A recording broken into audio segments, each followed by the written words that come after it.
NASA's Aerospace Safety Panel just dropped a bombshell. Starship's progress is behind expectations, and Artemis 3's timeline looks increasingly unrealistic. The warning wasn't subtle. Senior former flight directors and astronauts publicly question whether SpaceX can deliver a functional lunar lander on schedule.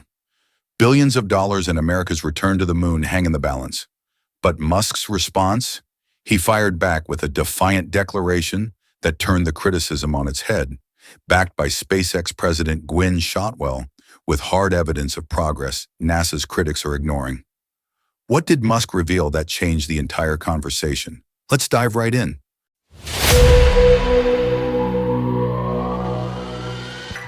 April 2021. NASA awarded SpaceX $4 billion to transform Starship into the lunar lander for Artemis 3, America's first moon landing in over 50 years. Confidence was high.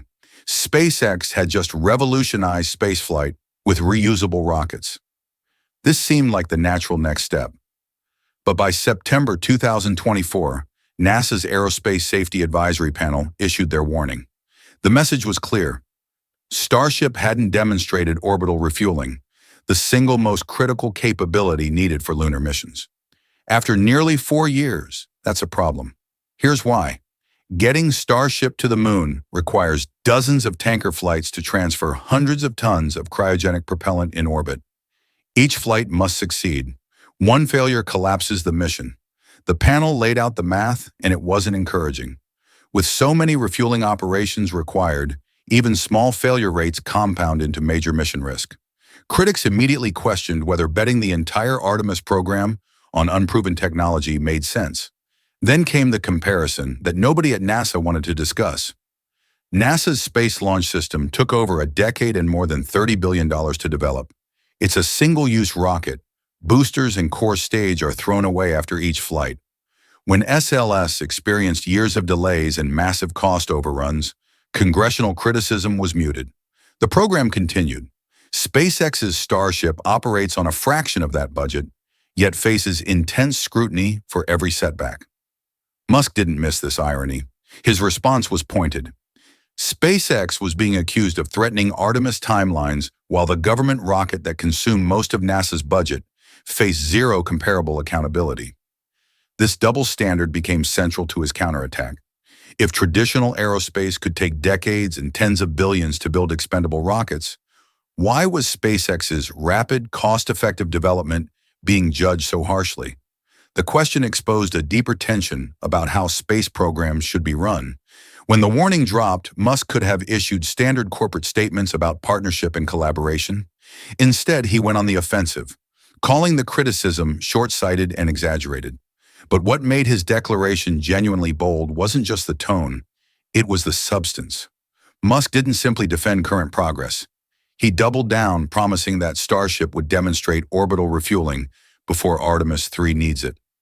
Gwynne Shotwell reinforced this with concrete details. The most recent Starship flight had hit every mission objective. SpaceX was already building Starship V3, specifically designed for orbital refueling demonstrations.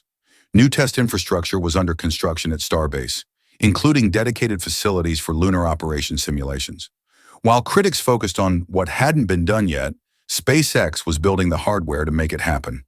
The company's argument was straightforward. They weren't behind schedule. They were following their proven iterative development model, sequencing milestones exactly when needed.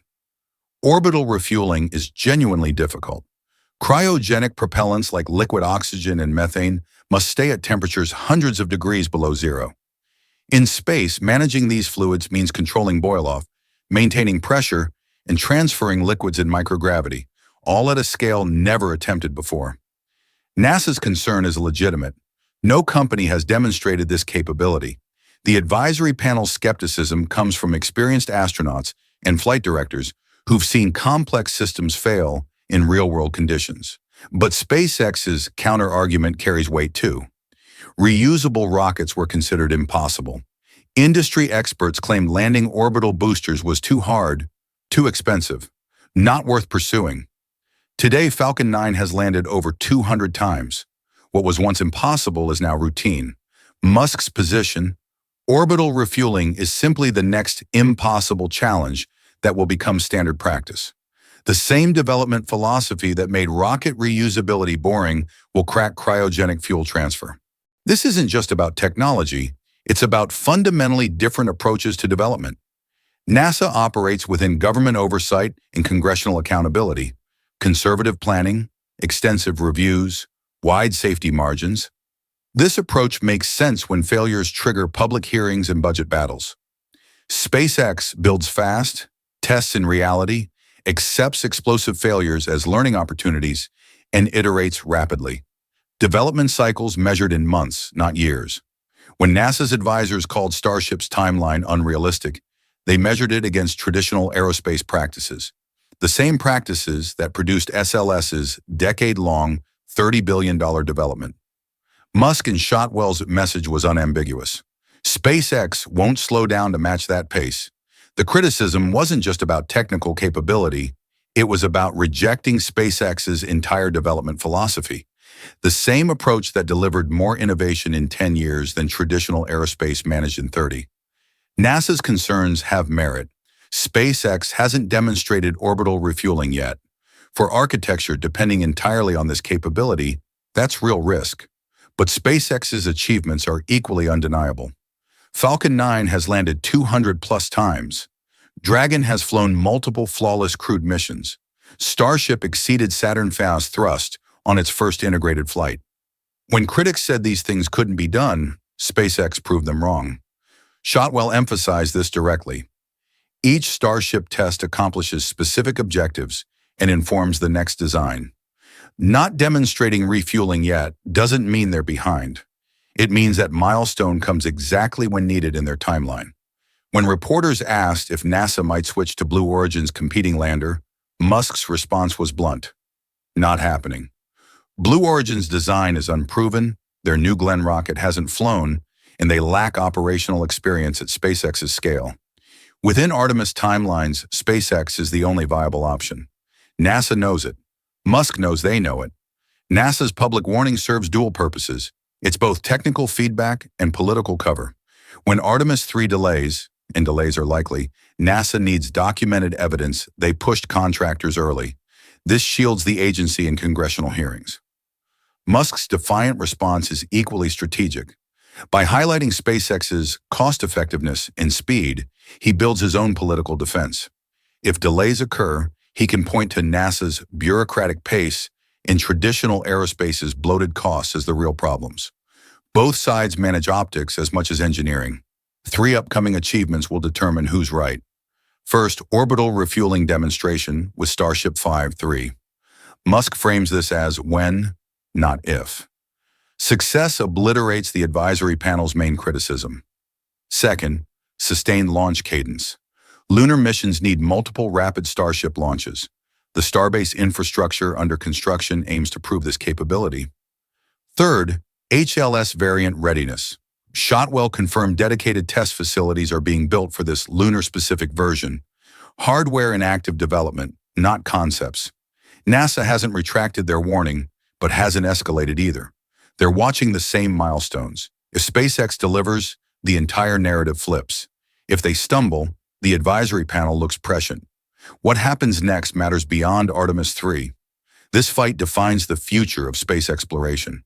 If SpaceX succeeds, it validates rapid iteration in private sector development as superior to traditional aerospace contracts. This becomes the blueprint for Mars, space stations, everything that follows.